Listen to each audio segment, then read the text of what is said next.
লাল আগুন ছড়িয়ে পড়েছে দিগন্ত থেকে দিগন্তে। কি হবে আর কুকুরের মতো বেঁচে থাকায়?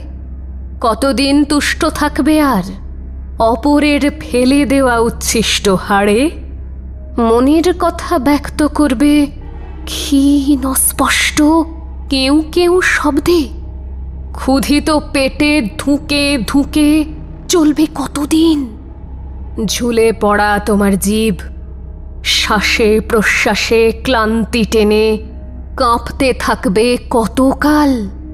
মাথায় মৃদু চাপড় আর পিঠে হাতের স্পর্শে কতক্ষণ ভুলে থাকবে পেটের ক্ষুধা আর গলার শিকলকে? কতক্ষণ নাড়তে থাকবে লেজ? তার চেয়ে পোষ মানাকে অস্বীকার করো, অস্বীকার করো বশ্যতাকে। চলো শুকনো হাড়ের বদলে সন্ধান করি তাজা রক্তের। তৈরি হোক লাল আগুনে ঝলসানো আমাদের খাদ্য।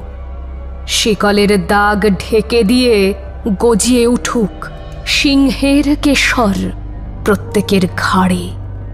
লাল আগুন ছড়িয়ে পড়েছে দিগন্ত থেকে দিগন্তে।